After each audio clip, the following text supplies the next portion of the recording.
नमस्कार, मैं हूं निकिता और आप देख रहे हैं सत्यहिंदी.com। चलिए एक नजर डालते हैं अब तक की सुर्खियों पर।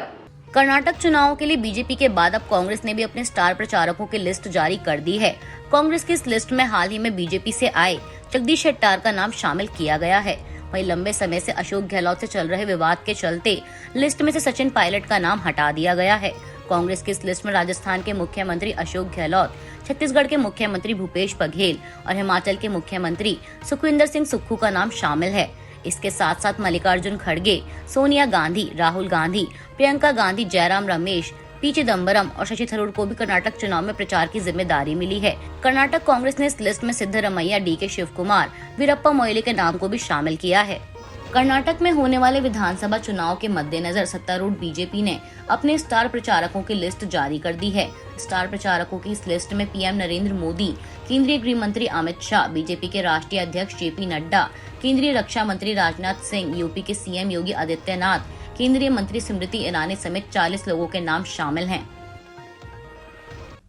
महाराष्ट्र में चल रही राजनीतिक उथल-पुथल को लेकर अब एकनाथ शिंदे गुट के नेता संजय शिरसाट ने कहा कि अगर पवार अपने समर्थक विधायकों के साथ बीजेपी में आते हैं तो एकनाथ शिंदे की गुट वाली शिवसेना बीजेपी का साथ छोड़ देगी।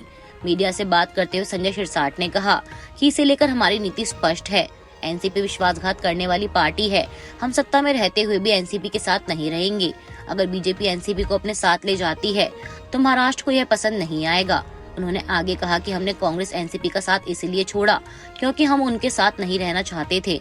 अजीत पवार के पास वहां फ्री हैंड नहीं है, इसलिए अगर वह एनसीपी छोड़ते हैं तो हम उनका स्वागत करेंगे।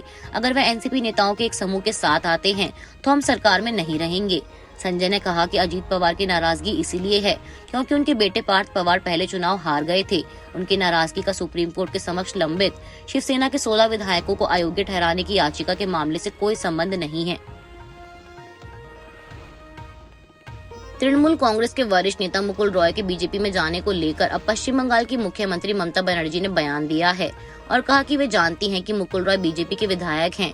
मुकुल रॉय ने मंगलवार शाम को एक इंटरव्यू में कहा था कि मैं बीजेपी का विधायक हूं और रहूंगा। इसके साथ उन्होंने गृह मंत्री अमित शाह और बीजेपी अध्यक्ष जेपी नड्डा से मिलने की इच्छा भी जताई थी। वहीं अब इस पूरे मामले पर बीजेपी और तृणमूल के बीच राजनीति तेज हो गई थी और ममता बनर्जी ने इस पर कहा कि कोई दिल्ली जाना चाहता है या नहीं, ये पूरी तरह से उस व्यक्ति का विशेषाधिकार है।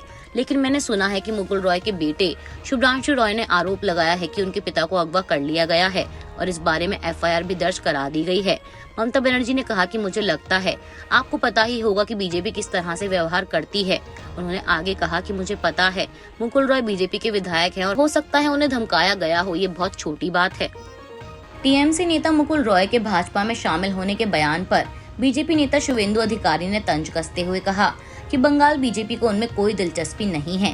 वहीं पश्चिम बंगाल बीजेपी के अध्यक्ष सुकांत मजूमदार ने कहा कि दिल्ली रवाना होने से पहले मुकुल रॉय ने ना तो मुझसे कोई चर्चा की थी और ना ही किसी अन्य बीजेपी नेता से बात की थी।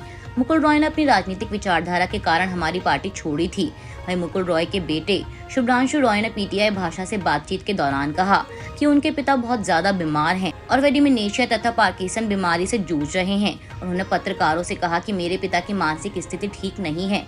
मैं सभी से किसी अस्वस्थ व्यक्ति को लेकर राजनीति नहीं करने का अनुरोध करता हूँ। शुभ्रांशु ने कहा कि यह शर्मनाक है कि कुछ लोग इतना नीचे गिर गए हैं और मेरे पिता के दिल्ली जाने पर राजनीति कर रहे हैं। यह टीएमसी और हमारी पार्टी के राष्ट्रीय महासचिव अभिषेक बनर्जी की छवि बिगाड़ने की कोशिश है।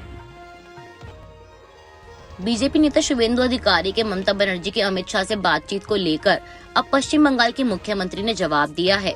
शुवेंदु अधिकारी ने कहा था कि तृणमूल अध्यक्ष ने टीएमसी के राष्ट्रीय पार्टी का दर्जा खोने के बाद ममता बनर्जी ने अमित शाह को फोन कर इस मामले पर बात की थी। ममता बनर्जी ने इन आरोपों का जवाब देते हुए कहा कि मैं हैरान और स्तब्ध थी। अगर यह साबित हो जाता है कि मैंने तृणमूल के राष्ट्रीय पार्टी के दर्जे को लेकर अमित शाह को फोन किया था तो मैं इस्तीफा दे दूंगी। बता दें, इस महीने की शुरुआत में चुनाव आयोग ने टीएमसी से राष्ट्रीय पार्टी का दर्जा छीन लिया था।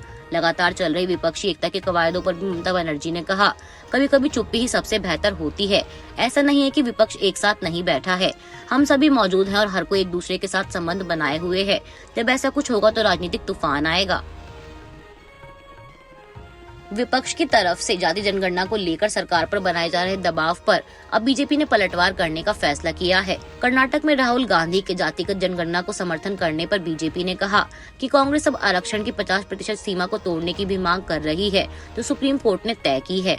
बीजेपी ने इतिहास का उदाहरण देते हुए कहा कि 1951 में जब अनौपचारिक रूप से जाति जनगणना की बात उठी थी, तब बतौर प्रधानमंत्री पंडित जवाहरलाल नेहरू ने उसका विरोध किया था। इंदिरा गांधी ने भी जातिगत आधार पर आरक्षण देने की सिफारिश करने वाली मंडल कमीशन की रिपोर्ट को ठंडे बस्ते में डाल दिया था।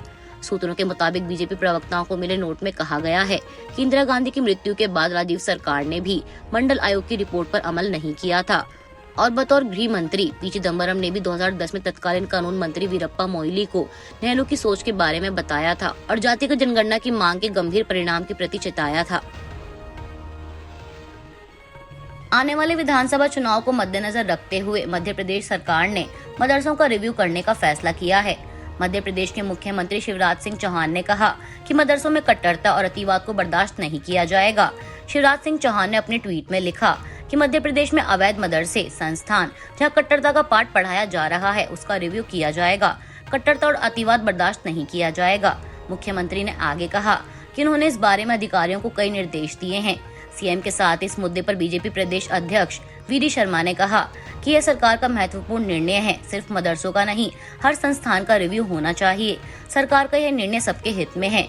यह पता लगाने के लिए कि मदरसों में किस तरह की शिक्षा दी जा रही है, उसकी समीक्षा होनी चाहिए। अवैध मदरसों पर बुलडोजर चलना चाहिए और सिर्फ मदरसे ही नहीं, अवैध कुछ भी होगा तो उस पर बुलडोजर चलना चाहिए।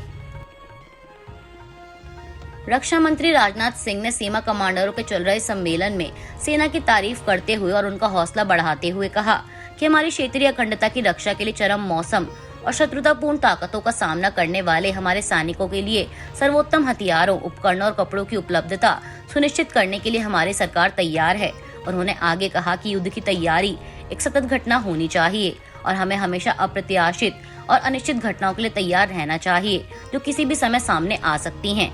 जब भी आवश्यकता हो, प्रभावी ढंग से कार्य करने के लिए हमें हमेशा अपने युद्ध कौशल और हथियारों की तकनीकों का सम्मान करना चाहिए।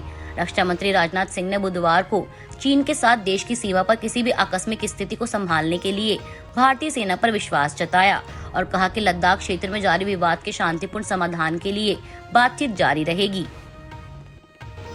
अतीक अहमद के कातिलों की पुलिस रिमांड सीजेएम कोर्ट ने मंजूर कर ली है। तीनों आरोपियों लवलेश, अरुण और सनी को 4 दिनों की पुलिस रिमांड मिल गई है। बता दें कि पुलिस ने कोर्ट से 14 दिनों की रिमांड मांगी थी। फिलहाल पुलिस इन तीनों आरोपियों को लेकर कोर्ट परिसर से निकल चुकी है। तीनों का मेडिकल कराया जाना है। पुलिस अब तीनों आरोपियों से अतीक और अशरफ की हत्या के मामले में पूछताछ करेगी। पूछताछ में इस हत्याकांड के राज से पर्दा उठने के आसार हैं। वहीं इससे पहले आज सुबह तीनों आरोपियों को प्रतापगढ़ की जेल से कड़ी सुरक्षा व्यवस्था के बीच सीजेएम कोर्ट लाया गया। पूरे कोर्ट परिसर को छावनी में बदल दिया गया था। सिक्योरिटी इतनी टाइट थी कि परिंदा भी पर नहीं मार सकता। उत्तर प्रदेश के प्रयागराज में पुलिस हिरासत में गैंगस्टर से राजनेता बने अतीक अहमद और उसके भाई अशरफ की हत्या के बाद विपक्षी दलों द्वारा उत्तर प्रदेश की योगी सरकार पर कई सवाल उठाए गए हैं। इसी कड़ी में अब एनसीपी प्रमुख शरद पवार ने सीएम योगी पर तंज कसा है। शरद पवार ने मुंबई में एक इफ्तार पार्टी में शिरकत करते हुए कहा कि अगर सत्तारूढ़ ताकतें संविधान और कानून की अनदेखी करने की आदत डालेंगी तो देश गलत रास्ते पर चलेगा। एक देश संविधान और कानून के अनुसार चलता है और अगर कानून और संविधान को भूलकर कानून को अपने हाथ में लेकर ऐसे कदम उठाने की बात की जाती है तो ये गलत है।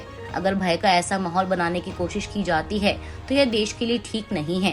वहीं राष्ट्रीय मानवाधिकार आयोग ने मंगलवार को अतीक अहमद और उसके भाई अशरफ की पुलिस हिरासत में की गई हत्या पर संज्ञान लिया और उत्तर प्रदेश की पुलिस महानिदेशक और प्रयागराज के पुलिस आयुक्त को नोटिस जारी किया है।